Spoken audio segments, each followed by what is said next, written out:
All right, Shalom. First and foremost, giving all praise, glory, and honor that's due to Yahweh Bashim Yahweh Shai. Bahashem Rakak Wadash and double honor to the elders and apostles of Great Millstone who rule well, peace and blessings to the hopeful elect. Shalom Barakatham. I saw this article, man, real quick. It says, why Black Jesus made my grandmother uncomfortable. All right. And this is the article that was released yesterday.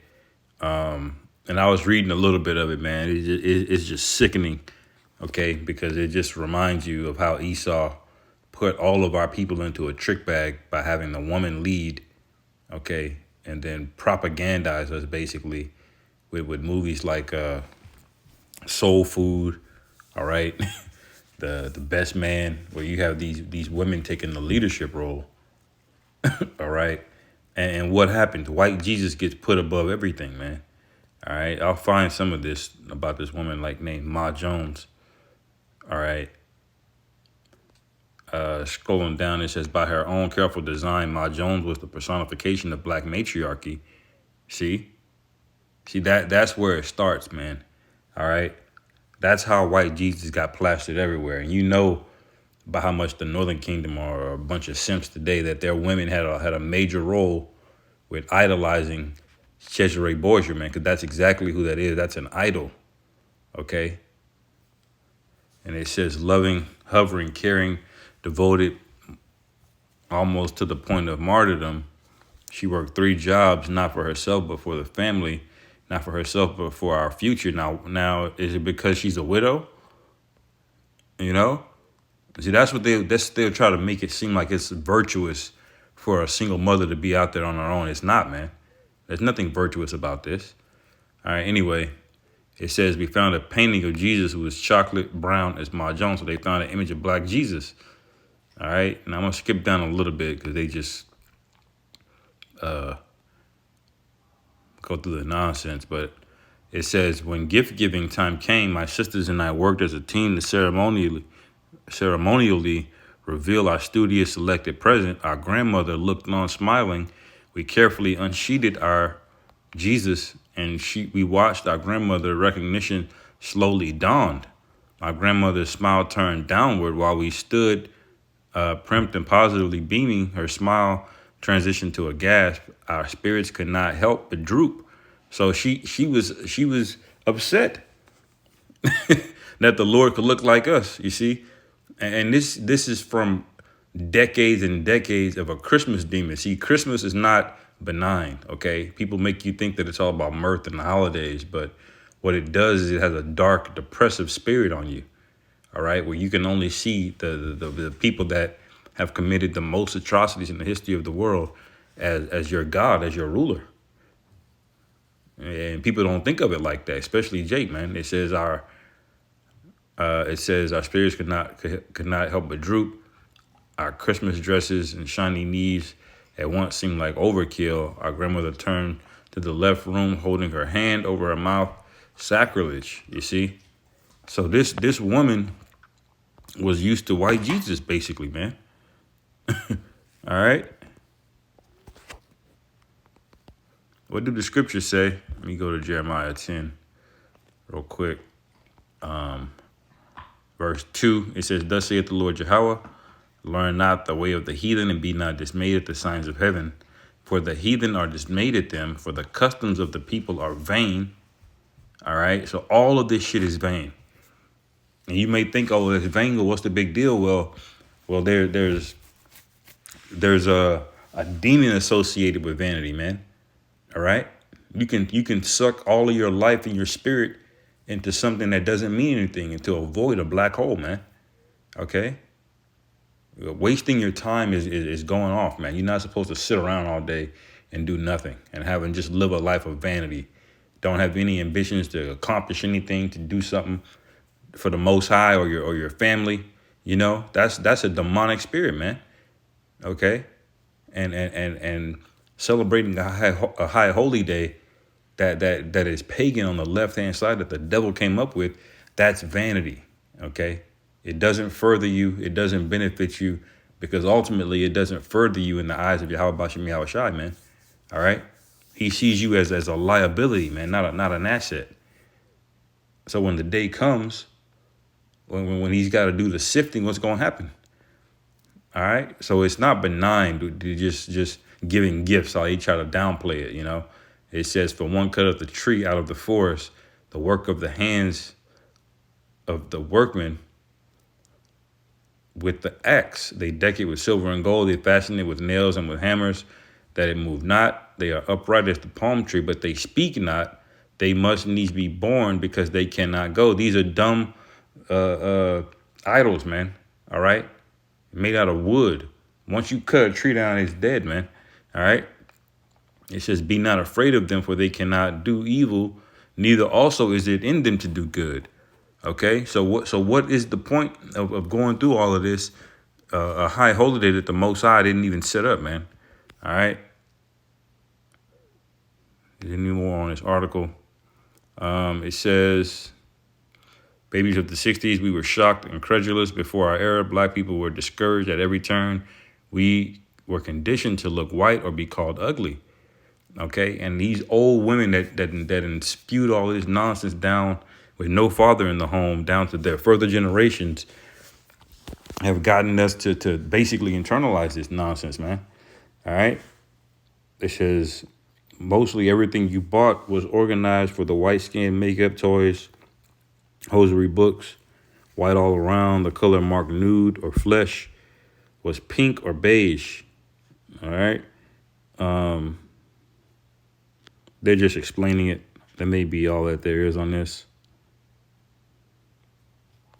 Let me see. We're going down. We look to the adults assembled and bed decked their Christmas red to explain why our grandmother had run from our lovely, if revolutionary gift. Could they or would they explain why our grandmother had not liked our black Jesus? We were heartbroken that our deep brown Jesus hadn't inspired delight. No explanation was forthcoming. Your grandmother had a demon on her, man. And that goes for millions and millions of so-called blacks, man. So-called Latino, so-called Native Americans. Okay? And if that spirit is not broken on you when the Lord returns, y'all gonna get put down, man. Okay? Read Deuteronomy 32, Ezekiel 9 and 4. The Lord has got a gift for you rebellious Israelites who y'all know that it's not his birthday. Y'all know it's rooted in pagan idolatry, and you don't care. Okay, we can go to Jeremiah 10 and bring that out, and you that's in the Bible.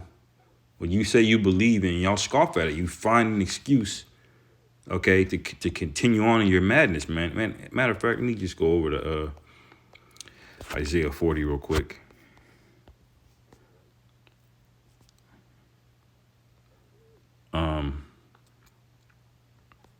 Start at verse 17. All nations before him are as nothing, and they are counted to him less than nothing and vanity. So why can we tell you that this is literally the son of Pope Alexander VI of Rome, which was an Edomite, all right, a so-called white person? That's who that portrait is of. And the scriptures say that all of the other nations are vanity. So how can you know that the other nations are nothing and counted as less than nothing, and then be so stuck on him as being the image of the Messiah, man? All right. When you know who that's a portrait of. All right. And that's why that demon is going to get a lot of our family members put into the spirit world, man. All right. Verse 18, to whom then will ye liken the Most High, or what likeness will ye compare unto him? All right. Because they can't let it go, man. They don't even know the precepts where you can find the images of the Lord, man, in Revelation and Daniel. Okay. They scoff at it, man. That it's a dark skinned man with white woolly hair. But you show him anything but that stringy haired Jesus, okay, and it's a problem. All right. Verse 19.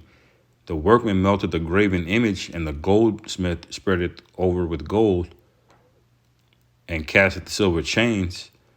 He that is so impoverished that he hath no oblation chooseth the tree that will not rot, because that Christmas tree finding demon is a whole demon in of itself, man. When back when I was in the world, I went out 1 or 2 times with my demon at the time to go find a damn tree, man. All right. And that shit, it's a whole demon on you. You know, you're trying to find the perfect one, for just to bring something in the house that you're gonna spend hours and hours decorating, just so you can take it down later, man. You know, going through all the trouble strapping it to a car. You know, a bitch will rent a truck at Home Depot to get a damn Christmas tree in their house, man. All right, and a lot of us buying those plastic ones so you don't have to get one every year, because that's how committed that Jake is to this thing, man. All right. Verse 21, have ye not known? Have ye not heard? Hath it not been told you from the beginning? Have ye not understood from the foundations of the earth? It is he that sitteth upon the circle of the earth, and the inhabitants thereof are as grasshoppers, that stretcheth out the heavens as a curtain, and spreadeth them out as a tent to dwell in. All right? That bringeth the princes to nothing. He maketh the judges of the earth as vanity. Okay? And the Most High has basically done that. But what Esau has come in and done is covered up the faces of the judges. All right, and now we live in an age where we know these things, but we still are continuing to do it. Like Yahweh Shai said, now there is no cloak for their sins. Okay, so now in the information age, there's really no reason to be talking about a white Jesus now. So why is this still a conversation every year? It's got to get brought out. Even the Edomites will more likely tell you, won't even come out and say he's white anymore outright, because they know that's a dead horse now. Now they'll just say he's olive complexion, or he's Middle Eastern or Arabic looking. You know, they'll try to squeeze something in between. Right. So right now Esau is settling for the fact that, well, he's just not black. But he'll tell you that he wasn't white anymore. All right, because it don't make no damn sense, man. Okay? Only a simple nigga will continue on in this nonsense, man. You know? What else did I have on this in this chapter? I believe that was it.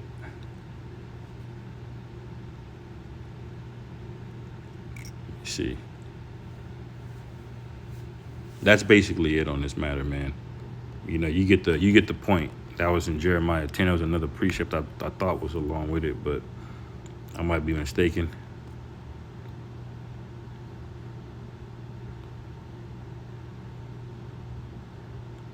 Leviticus, no. That's a good one, but you know, our people don't believe in the law, man. All right, our people do not believe in the law, man. So last precept I'll close it out with is